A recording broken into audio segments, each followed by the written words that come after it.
नमस्कार, आप सबका स्वागत है मेरे YouTube channel New Heaven Classes में। और हम लोग बात कर रहे हैं एक ऐसे टॉपिक की जो इंटरमीडिएट 11th और 12th दोनों क्लास यूपी बोर्ड में बहुत ही महत्वपूर्ण चैप्टर है। उसका नाम है ट्रांसफॉर्मेशन। ट्रांसफॉर्मेशन मींस होता है वाक्य रूपांतरण। अगर आपने इसका इंट्रोडक्शन वीडियो नहीं देखा है तो आप जाकर के डिस्क्रिप्शन में लिंक दी हुई है, वहां से जाकर के आप इसका इंट्रोडक्शन वीडियो देख सकते हैं, क्योंकि मैंने वहां पर बताया है कि व्हाट इज ट्रांसफॉर्मेशन और ट्रांसफॉर्मेशन के अंतर्गत कौन कौन से रूल का अध्ययन हमें करना होता है। देखिए फ्रेंड्स, बात यह है कि अगर मैं सारे रूल यहाँ पर लिखूंगा तो आपके लिए भी समस्या होगी, हमारे लिए भी समस्या होगी।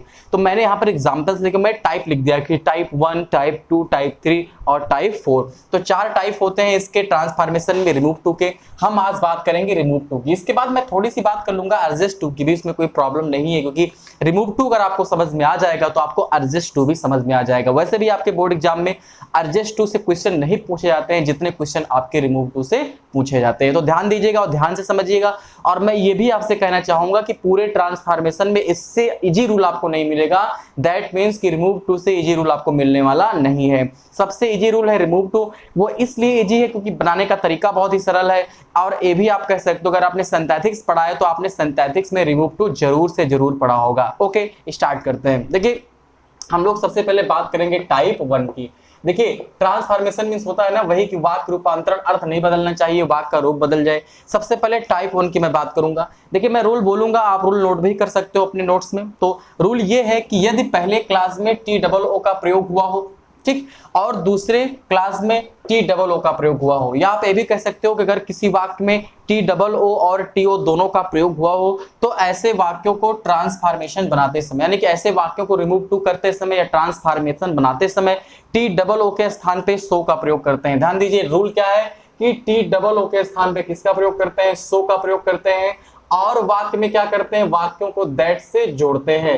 दैट के बाद हमको क्या करना होता है? दैट के बाद हमको सब्जेक्ट लगाना होता है। वही सब्जेक्ट लगाएंगे जिससे वाक्य की शुरुआत हुई रहेगी। उसके बाद टेंस के अनुसार हम किसका प्रयोग करेंगे? टेंस के अनुसार हम कैन नॉट या कुड नॉट का प्रयोग करेंगे। एक बार मैं फिर रूल को दोहरा देता हूं कि यदि किसी वाक्य में एडवर्ब टू और इन्फिनेटिव टू का प्रयोग हुआ है तो ऐसे वाक्यों को ट्रांसफॉर्मेशन बनाते समय TOO के स्थान पे सो का प्रयोग करते हैं। उसके बाद उसका एडजेक्टिव लिखते हैं। एडजेक्टिव के लिखने के जस्ट बाद दैट लगाते हैं। दैट के बाद पुनः वही सब्जेक्ट लिखते हैं जिससे वाक्य की शुरुआत हुई रहती है। That's clear. अगर प्रोनाउन है तो किसी का नाम है, यहाँ सीता होता तो सी लगा देते, सी है तो सी ही लगा देंगे। उसके बाद अगर प्रेजेंट टेंस है तो कैन नॉट और पास्ट टेंस है तो कुड नॉट का प्रयोग करेंगे।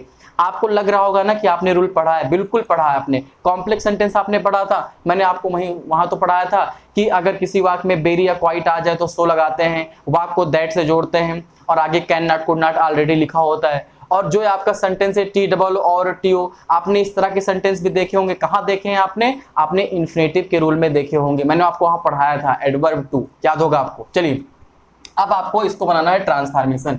पहले प्रश्न देख लीजिए कि she is too old to run, ठीक, वह इतनी ओल्ड है, ठीक है, कि वह दौड़ नहीं सकती। आपको ट्रांसफॉर्मेशन करना है तो आपको कुछ नहीं करना, सबसे पहले आपको सी लगाना है। आप सी लगा दीजिए, आप सहायक क्रिया इज लगा दीजिए। ये आपका हो गया सब्जेक्ट और हेल्पिंग वर्ब। आगे बढ़ते हैं। मैंने आपको रूल क्या बताया कि TOO के स्थान पे सो का प्रयोग करते हैं। आप यहां लिख देंगे सो। क्या हो गया? सी इज सो। उसके बाद आपको एडजेक्टिव लिखना है। इस बात का ध्यान रखिएगा कि आप TOO के स्थान पे ही सो लगाएंगे और उसके जस्ट बाद जो एडजेक्टिव आया है आपको उसको चेंज नहीं करना है। तो स्टूडेंट, इतना समझ में आ गया आप लोगों को रिमूव टू में नहीं कि सी इज टू ओल्ड तो सी इज सो ओल्ड।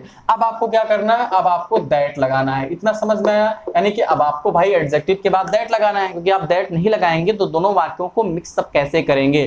तो सी इज सो ओल्ड दैट, अब दैट लग गया तो दैट के बाद लाजमी सी बात है कोई ना कोई सब्जेक्ट आएगा, ठीक। अब सब्जेक्ट क्या आएगा? तो सब्जेक्ट वही आएगा जिससे आपके सेंटेंस की शुरुआत हो चुकी है। तो शुरुआत किससे हुई है? सी से हुई है, तो आप यहाँ क्या लिख देंगे? आप यहाँ सी लिख देंगे। एक बात का ख्याल रखिएगा, मैंने जो आपको बताया, अगर किसी गर्ल का नाम यहाँ पर आ जाए, मान लो यहाँ पर सीता आ जाए, तो आप यहाँ पर तो सीता लिखेंगे, लेकिन अब दैट के बाद आप सीता नहीं लिखेंगे, दैट के बाद आप उसी का प्रोनाउन लिखेंगे। तो मेरा कहने का मतलब ये है कि अगर किसी वाक्य का प्रारंभ सपोज दैट किसी नाउन से हो जाए तो ऐसे वाक्यों में जब आप ट्रांसफॉर्मेशन बनाओगे फ्रेंड्स, तो दैट के बाद आप क्या लिखोगे? दैट के बाद आप उसका प्रोनाउन लिखोगे, ना कि उसी को सेम सेम लिखोगे। अब देखिए, कैन नॉट कुड नॉट में से आपको हेल्पिंग वर्ब लगानी है।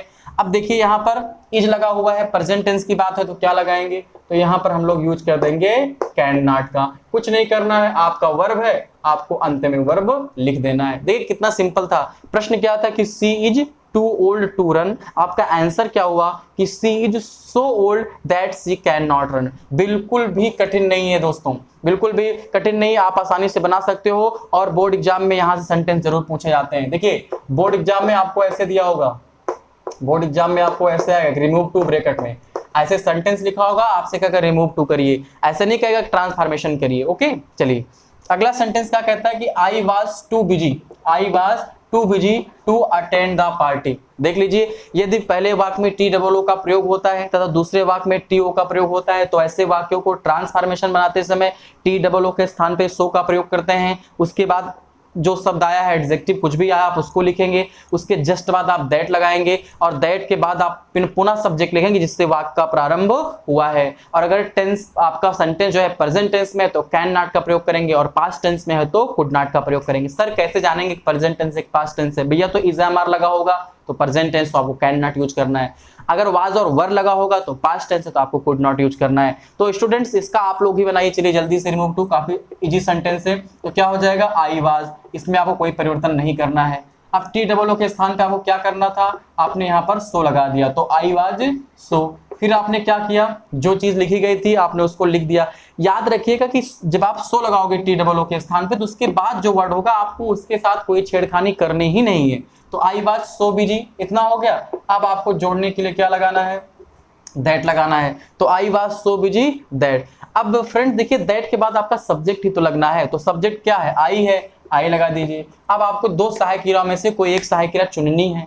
प्रेजेंट टेंस है तो कैन नॉट, पास्ट टेंस है तो कुड नॉट। तो यहाँ पर आपने देखा कि वाज लगा होगा, ये पास्ट टेंस की बात है तो आप क्या लगाएंगे, ये आप लगा देंगे कुड नॉट। और फिर अंत में जो लिखा गया है वर्ब ऑब्जेक्ट आप उसको ज्यों का त्यों उतार दीजिए, आपको उसमें कोई परिवर्तन करना ही नहीं है। सेंटेंस क्या था कि I was too busy to attend the party. तो आई मतलब मैं पार्टी को अटेंड करने के लिए अत्यधिक बिजी था, तो अर्थात मैं इतना बिजी था कि मैं पार्टी अटेंड नहीं कर सकता था। तो I was so busy that I could not attend the party. तो ये था आपका रिमूव टू का टाइप 1 कि जब टी डबल ओ और टी ओ का प्रयोग हो और उसके पहले कोई सब्जेक्ट आया हो, कोई नाउन आया हो, कोई प्रोनाउन आया हो, तो आप ऐसी कंडीशन में टी डबल ओ के स्थान पे शो लगाएंगे, पुनः एडजेक्टिव लिखेंगे, फिर दैट कंजक्शन लगाएंगे, दैट के बाद फिर वही सब्जेक्ट लिखेंगे जिससे वाक्य का प्रारंभ हुआ हो, फिर टेंस के अनुसार कैन नॉट या कुड नॉट में से किसी एक का प्रयोग करेंगे और आगे के जो वर्ड्स लिखे गए हैं आप उनको ज्यों का त्यों लिख देंगे। रूल में डिस्कशन में भी डाल दूंगा तो आप वहां पे रूल लिख सकते हो और सेंटेंस यहां से बना सकते हो। फ्रेंड्स घबराइए बिल्कुल भी नहीं, ये तो 2 ही सेंटेंस थे। इसके बाद एग्जाम्पल वीडियो जैसे आपको सिंथेटिक्स मिला, आपने बहुत ढेर सारा उसको प्यार दिया, आपको ट्रांसफॉर्मेशन में भी एग्जाम्पल वीडियो मिलेंगे, ढेर सारे आपको एग्जाम्पल मिलेंगे, तो घबराने की बिल्कुल भी जरूरत नहीं है। ये रूल का वीडियो है तो यहाँ ज्यादा एग्जाम्पल नहीं हो पाएंगे, तो आप बिल्कुल भी घबराइएगा मत। इस वीडियो के जस्ट बाद जो है आपको एग्जाम्पल का भी वीडियो मिलेगा। चलिए अब हम लोग टाइप 2 पे आते हैं। देखिए टाइप 1 हो गया आपका, ये सेंटेंस देखिए, सेंटेंस देखिए, कुछ अंतर मिला आपको, the tree is too high for me to climb. पहला अंतर बताएं आपको क्या मिला, पहला अंतर आपको ये मिला कि यहाँ पर देखिए प्रोनाउन सजीव आया था, यहाँ पर निर्जीव आ गया। दोनों सेंटेंस देख लीजिए पहली। और दूसरी चीज आपको क्या मिली कि आप टू हाई, यहाँ पर देखिए टू, यानी कि आपको एडवर्ब टू के बाद जो एडजेक्टिव मिला था उस एडजेक्टिव के बाद आपको इंफिनिटिव मिला था, देखिए इस सेंटेंस में। लेकिन आपको यहाँ क्या मिला, आपको प्रीपोजिशन फॉर मिल गया और उसके बाद आपको यहाँ ऑब्जेक्टिव केस में मिल गया। तो अंतर सेंटेंस में तो आपको विधिवत समझ में आ गया होगा कि इन दोनों में भाई टाइप 2 क्यों हुआ। अगर सेम होता तो टाइप 2 होता, कभी नहीं, कुछ डिफरेंट होने चाहिए तभी तो टाइप 2 होगा। तो डिफरेंट यहाँ पर यही है कि शुरुआत तो निर्जीव से हुई है, that's clear student, got it. और दूसरी चीज क्या है कि यहाँ पर आपको टी डबल ओ और एडजेक्टिव के बाद क्या मिला है, फॉर प्लस ऑब्जेक्टिव केस मिला है। तो अब इस रूल को ध्यान से सुनिएगा तब आप बना सकते हैं। यदि किसी वाक्य की शुरुआत निर्जीव से हुई हो, कोई ऐसे सब्जेक्ट से हुई हो जो निर्जीव का बोध कराता हो, इसका उसका अर्थ निकलता हो, और आपको वाक्य में फॉर के साथ कोई ऑब्जेक्टिव केस मिल जाए, for is a preposition, you know, for के साथ कोई ऑब्जेक्टिव केस मिल जाए, जैसे कि फॉर मी मिल जाए, फॉर अस मिल जाए, फॉर यहाँ पर कुछ भी मिल सकता है, यानी कि मी जैसे फॉर मी मिल गया, यहाँ पर फॉर अस भी आ सकता है, यहाँ पर फॉर यू भी आ सकता है, ठीक, यहाँ पर फॉर हिम भी आ सकता है। तो कहने का मतलब फॉर के साथ कोई भी ऑब्जेक्टिव केस आ सकता है। तो रूल सुनिएगा, अगर किसी वाक्य की शुरुआत किसी ऐसे शब्द से हुई हो जिसका सेंस निर्जीव से होकर निकलता हो और वाक्य में फॉर के साथ कोई ऑब्जेक्टिव केस आया हो, तो ऐसे वाक्यों को ट्रांसफॉर्मेशन बनाते समय टी डबल ओ के स्थान पे सो लगाते हैं, यानी कि उतना काम तो आपको पुराना ही करना है। चलिए कर दीजिए, कैसे इसको बनाएंगे, इसको बनाएंगे the tree is so high. यहां तक क्लियर हुआ? बिल्कुल कोई प्रॉब्लम नहीं। उसके बाद आपको पहले नियम की तरह दैट भी लगा देना है, तो the tree is so high that. अब आगे की प्रक्रिया थोड़ी सी आपकी डिफरेंट हो जाएगी। प्रक्रिया अलग क्या होगी फ्रेंड्स, कि यहां पर आपने दैट के बाद पुनः वही सब्जेक्ट लिखा था जिससे वाक्य का प्रारंभ हुआ था, लेकिन इस टाइप में आपको क्या करना है, जब फार के साथ कोई ऑब्जेक्टिव केस आता है तो जो ऑब्जेक्टिव केस भैया आया रहता है ना, आपको उसी को सब्जेक्टिव केस में चेंज कर देना पड़ता है। ध्यान रखिएगा, यहां पर ऐसा कोई भी मैटर नहीं था फार और वाला, तो आपने वही सब्जेक्ट लिख दिया। बट अगर ऐसा कुछ हो जाए कि फार के साथ कोई ऑब्जेक्टिव केस आ जाए, तो आप उसी ऑब्जेक्टिव केस को सब्जेक्टिव केस में चेंज कर देंगे। भाई आपको दैट के बाद सब्जेक्ट तो लगाना ही है, और यहाँ पर ऑब्जेक्ट केस दिया हुआ है, तो आप उसी को चेंज कर देंगे सब्जेक्ट में। अब मी का सब्जेक्ट क्या होता है? मी का सब्जेक्ट आई होता है। यहाँ हिम लिखा होता तो यहाँ ही कर देते, यहाँ यू लिखा होता तो यू का सब्जेक्ट ऑब्जेक्ट यू होता है, यहाँ यू लिख देते। तो मेरा कहने का मतलब सिर्फ इतना है कि अगर फॉर के साथ कोई ऑब्जेक्टिव केस आएगा तो आप उसको सब्जेक्टिव केस में चेंज कर देंगे। भैया आप पुराना नियम वही कैन नॉट कुड नॉट आपको यूज करना है। तो यहाँ पर इज लगा हुआ है, बात प्रेजेंट टेंस की है, तो क्या लगाएंगे? यहाँ कैन नॉट लगा देंगे। तो the tree is so high that I can not climb. भाई प्रश्न क्या था कि the tree is too high for me to climb, मतलब जो पेड़ है टू हाई अत्यधिक ऊंचा है मेरे लिए चढ़ने के लिए, तो पेड़ इतना ऊंचा है कि मैं उस पर चढ़ नहीं सकता। एक बार फिर इस रूल देखिएगा कि अगर वाक्य की शुरुआत कैसे ऐसे वर्ड से होती है जो निर्जीव का बोध कराता है, और वाक्य में फार के साथ कोई ऑब्जेक्टिव केस आता है, तो ऐसे वाक्यों को ट्रांसफॉर्मेशन बनाते समय टी डबल ओ के स्थान पे सो लगाते हैं, सो के बाद उसका एडजेक्टिव लगाते हैं, वाक्य को जोड़ने के लिए दैट लगाते हैं, और दैट के बाद फार के साथ जो ऑब्जेक्टिव केस आया होता है उसी को सब्जेक्टिव केस में चेंज कर देते हैं। फार को भी हटा देंगे, कोई लगाने का मतलब है नहीं। हिम आया होता तो ही कर देते, यू आया होता तो यू यहाँ पर कर देते, अगर अस आया होता तो बी कर देते। तो यहाँ पर जो भी आएगा उसी के अनुसार हम लोग काम करेंगे, और आगे का आपका जो रूल है कैन नॉट कुड नॉट का, उसको सेम तरीके से हम लोग फॉलो करेंगे। आपका अगला सेंटेंस क्या कहता है friends? The box is too heavy.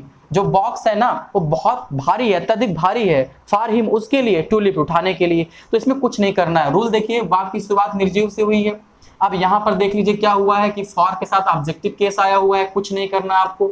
तो सबसे पहले आप इसको बना दीजिए, तो the box is so heavy, उसके बाद आपको दैट लगाना है। सारा जो एक मैटर है, एक मैटर ये कि आपको दैट के बाद ही संभालना है, उसके बाद आपको जो आपका टाइप 1 था वही आपका टाइप 2 है। यही फार वाला यहाँ पर डिफरेंट आ जाता है। तो यहाँ पर देखिए हिम है तो आपने क्या कर दिया? ही कर दिया। अब कैन नॉट और कुड नॉट आपको यूज करना है, इज लगा हुआ है तो आप कैन नॉट यूज कर देंगे। उसके बाद लिफ्ट आपको ऐसे ही लिख देना है, इसमें कोई परिवर्तन नहीं करना है। तो यदि किसी वाक्य की शुरुआत निर्जीव से होगी और उसके बाद वाक्य में क्या होगा, फार के साथ कोई ऑब्जेक्टिव केस आएगा, तो ऐसे वाक्य को जब ट्रांसफॉर्मेशन करेंगे, रिमूव टू करेंगे, आप कुछ भी कह सकते हो, तो क्या करेंगे? पुराना नहीं नियम है कि सो आपको लगाना है, एडजेक्टिव लिखना है, फिर आपको जोड़ने के लिए दैट भी लगाना है। अब दैट के बाद जो फॉर के साथ ऑब्जेक्टिव केस आया है आपको उसको सब्जेक्टिव केस में चेंज कर देना है। उसके बाद आपको टेंस के अनुसार कैन नॉट और कुड नॉट का यूज कर देना है। तो उम्मीद करता हूं टाइप 2 भी आपको अच्छे से समझ में आ गया होगा। आइए बात करते हैं टाइप 3 की। स्टूडेंट्स टाइप 3 की बात करेंगे। देखिए जब टाइप की बात करता हूं ना, तो आप भी सोचते होंगे सर इसमें डिफरेंट क्या है, तो इन दोनों में आपको डिफरेंट तो अच्छे समझ में आ गया होगा। इसमें फार वाला मैटर था, शुरुआत निर्जीव से हुई थी, इसमें सजीव की बात करी जा रही थी। अब हम बात करते हैं कि इसमें क्या है, भाई इसको टाइप 3 मैंने क्यों कहा है, ऐसी कौन सी इसमें डिफरेंट है, ऐसी कौन सी इसमें भिन्नता है जिसकी वजह से इसको टाइप 3 बनाया गया है। तो इसलिए इसको टाइप 3 बनाया गया है क्योंकि यहाँ पर आप देख सकते हो कि the news is too good to be true. पहली चीज तो इसमें न्यूज आया है, यानी कि शुरुआत हुई है निर्जीव से, क्लियर हुआ। दूसरी चीज क्या है, इसमें कहीं फार भी नहीं आया है, इसमें शुरुआत हुई थी सजीव से और आगे सजीव की बात ही करी थी। इसमें निर्जीव से तो जरूर हुई थी लेकिन फार के साथ ऑब्जेक्टिव केस आया था। तो भाई अगर यहाँ पर निर्जीव से हुई है तो यहाँ पर भी तो फार के साथ ऑब्जेक्टिव केस आना चाहिए था, नहीं आया है, इसीलिए आपका रूल डिफरेंट हो गया। तो रूल कौन सा है सुनिएगा, यदि किसी वाक्य की शुरुआत निर्जीव से हुई हो और आगे भी निर्जीव का ही बोध हो रहा हो, तो ऐसी कंडीशन में पूरा नियम आपका दोनों यही सेम है। आपको करना सिर्फ इतना है कि दैट के बाद आपको इट लगा देना है। भाई निर्जीव के लिए आप इट ही तो लगाते हो। सपोज दैट अगर यहाँ पर फॉर ही मी ना आया होता, ट्री से शुरुआत हुई थी, ट्री क्या है आपका, नाउन है, प्रोनाउन है, नाउन है। अब आप आगे प्रोनाउन यूज करोगे तो इट ही तो यूज करोगे। यहाँ पर अगर सीता होता आप आगे यूज करते तो सी ही तो यूज करते। In this sentence the same condition, यहाँ न्यूज आया हुआ है, आगे फार नहीं आया हुआ, कोई सजीव व्यक्त नहीं है। अब आपको यूज क्या करना है, अब आपको इट ही तो यूज करना पड़ेगा क्योंकि अब नाउन है, आपको आगे प्रोनाउन यूज करना है। सेंटेंस ये कैसे बन जाएगा फ्रेंड्स, सेंटेंस ये बन जाएगा आपका कि the news is so good that it हो गया, उसके बाद प्रेजेंट टेंस है तो कैन नॉट हो जाएगा, कैन नॉट बी आया है, उससे कोई प्रॉब्लम नहीं है। तो कहने का मतलब ये है अगर निर्जीव का बोध होता है, दोनों निर्जीव आते हैं, तो ऐसी कंडीशन में आप जब आगे सेंटेंस बनाओगे तो ऐसी कंडीशन में आप किसका प्रयोग करोगे, आप इट का प्रयोग करोगे। Got it? कोई टफ चीज है? बिल्कुल नहीं। यहाँ पर आप सजीव की बात हुई थी तो आपने वही लिख दिया, यहाँ पर फॉर के साथ ऑब्जेक्टिव केस आया था तो आपने उसको सब्जेक्टिव बना दिया, यहाँ पर दोनों निर्जीव थे तो आपने इट लगा दिया। आगे रूल की तरफ हम लोग बढ़ते हैं तो अगला सेंटेंस गौर से देखिएगा, ये सेंटेंस एग्जाम में काफी पूछा जाता है कि it was too cold to go out, बाहर जाने के लिए अत्यधिक ठंड थी। ध्यान दीजिए, बाहर जाने के लिए अत्यधिक ठंड थी। अब इसको हमको रिमूव टू करना है, तो यहाँ क्या था कि अगर निर्जीव का बोध हो दोनों से तो इट लगाएंगे।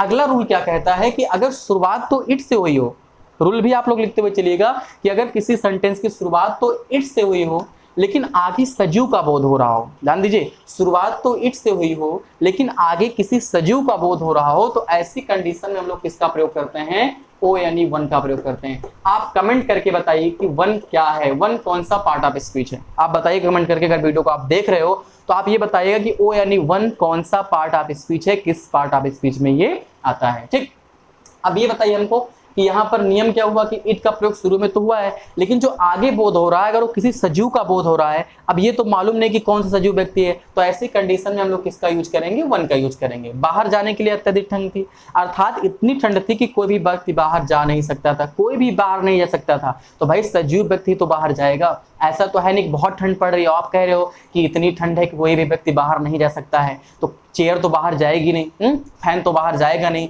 बाहर जाने वाला कोई व्यक्ति होगा सजीव। तो जब सजीव व्यक्ति है तो भाई उसके लिए हमको किसका पता नहीं कि कौन किसके बारे में बात करी जा रही है, तो इन दिस सिचुएशन हम लोग किसका प्रयोग करेंगे, वन का प्रयोग करेंगे। सेंटेंस आइए बनाते हैं, इसका ट्रांसफॉर्मेशन क्या होगा, इसका होगा कि इट वाज सो कोल्ड, इसमें कोई परिवर्तन नहीं, आपको टी डबल ओ के स्थान पे सो ही लगाना है, जोड़ने के लिए दैट लगाएंगे। अब दैट के बाद आपको क्या लगाना है, ओ यानी वन लगाना है। यहाँ पर वाज लिखा हुआ है तो आप क्या करेंगे, आप कुड नॉट का यूज करेंगे और अंत में गो आउट लिख देंगे। सेंटेंस कैसे बन गया, सेंटेंस आपका बन गया कि it was so cold that one could not go out, इतनी ठंड थी कि कोई बाहर नहीं जा सकता था। ये आप हो गया टाइप 3। टाइप 4 और लास्ट टाइप की बात करेंगे तो इसमें यूज ऑफ ओनली टू। अभी तक आपने जितने भी सेंटेंस देखे एडवर्ब टी डबल ओ का प्रयोग के साथ साथ इंफिनिटिव भी आता रहा है, आपने जितने भी सेंटेंस देखे। लेकिन एक टाइप का ऐसा भी सेंटेंस होता है जिसमें केवल टी डबल ओ आता है, उसमें टी ओ का प्रयोग नहीं होता है। तो आइए देखते हैं कि वो कौन सा रूल है। जो अगला नियम है कि अगर किसी वाक्य में टी डबल ओ का ही प्रयोग होता है तो ऐसे वाक्य को हम लोग ट्रांसफॉर्मेशन में कैसे करते हैं। तो आपने सेंटेंस भी देखा कि इसमें केवल टी डबल ओ का प्रयोग हुआ है, इसमें कहीं पर भी इंफिनिटिव टू का प्रयोग नहीं हुआ है। तो ऐसी कंडीशन में आप क्या करने वाले हैं, ऐसी कंडीशन में आपको 3 रूल है कि आप चाहे तो इस टी डबल ओ के स्थान पे ओवर लगा सकते हैं, आप चाहे तो टी डबल ओ के स्थान पे स्टमनी लगा सकते हैं, या आप चाहें तो बियॉन्ड द प्रॉपर लिमिट का प्रयोग कर सकते हैं। लेकिन याद रखिएगा जब आप बियॉन्ड द प्रॉपर लिमिट लगाएंगे तो आप इसको टी डबल ओ के स्थान पे नहीं लगाएंगे, अपितु इसको वाक्य के लास्ट में लगाएंगे। मैं एक बार आपको बता दूं कि इसको अगर आपको रिमूव टू करना हो तो आप कैसे बनाएंगे, ये आपका हो जाएगा the T is over hot, या फिर आप स्टमली यहां पर कर सकते हो। नहीं तो आप जो अगला तरीका है उससे कैसे बना सकते हो, उससे आप बना सकते हो कि द टी इज हॉट, ठीक, उसके बाद आप लगा सकते हो बियॉन्ड द प्रॉपर लिमिट। तो सबसे इजी रूल तो इसका यही है कि अगर किसी वाक्य में केवल टी डबल ओ का प्रयोग होता है, टी ओ का प्रयोग नहीं होता है, ऐसी कंडीशन में आप कुछ मत करिए, जहां टी डबल ओ लिखा है उसको हटा करके आप ओवर का प्रयोग कर दीजिए, सेंटेंस आपका बिल्कुल राइट हो जाएगा। तो ये हो गए आपके टाइप 4। रिमूव टू का आपका जो 4 रूल है टाइप का वो सारा मैंने पढ़ा दिया है। अब बात करते हैं एडजस्ट टू की। तो फ्रेंड एडजस्ट टू की कोई बात ही नहीं करनी है, इसलिए क्योंकि अगर आपको रिमूव टू आया है तो आपको एडजस्ट टू तो आना ही आना है। एग्जाम्पल के तहत आप लोग ले सकते हैं, यही सेंटेंस ले लीजिए कि she was so big, she was so, चलो पुअर लेते हैं कि she was so poor that she could not buy a car, कुछ ले लीजिए। अब आपको एडजस्ट टू करना है तो टी डबल लगाओ भाई, तो यहां जहां सो लगा हुआ है वहां पर आप लगा दीजिए। तो क्या हो गया कि सी वाज टू पुअर, अब आपको टू लगाना है भाई, दैट हटाना है आपको, उसके बाद आपको वर्ब से जोड़ देना है, तो क्या हो गया टू बाई ए कार। अब इसी का बना लीजिए ये। तो जैसे कहने का मतलब कहीं कोई सेंटेंस आ गया that tea is over hot, the class is too noisy, तो आपको क्या करना है, जबकि कहीं आ गया the class is too noisy तो आपको कुछ नहीं करना है, तो आपको वहीं कर देना है the class is over noisy. और कहीं आ गया the class is over noisy और कहता है कि एडजस्ट टू करो, तो जहां ओवर है वहीं पर आपको क्या करना है, टू लगा देना है। तो इसका जब मैं एग्जाम्पल वीडियो लेके आऊंगा तो एग्जाम्पल वीडियो में मैं आपको एडजस्ट टू वहां पर क्लियर करा दूंगा, क्योंकि एडजस्ट टू नियम कुछ भी नहीं है, अगर आप उसका एग्जाम्पल कर लेते हो तो एडजस्ट टू आपको समझ में आ जाएगा। और बोर्ड एग्जाम में एडजस्ट टू की क्वेश्चन आने की संभावना 1% रहती है या उससे भी कम रहती है। तो वीडियो आपको कैसा लगा आप कमेंट में जरूर बताइएगा, क्योंकि आपके लिए इतनी मेहनत हम लोग कर रहे हैं, तो आप जरूर बताइए वीडियो आपको पसंद आ रहा है, वीडियो आपको नहीं पसंद आ रहा है। बने रहिए हमारे चैनल न्यू हेवन क्लासेस के साथ, वीडियो को लाइक कर दीजिए, चैनल को सब्सक्राइब कर दीजिए और अपने दोस्तों तक भी शेयर कर दीजिए। Thank you, I love you for watching the video.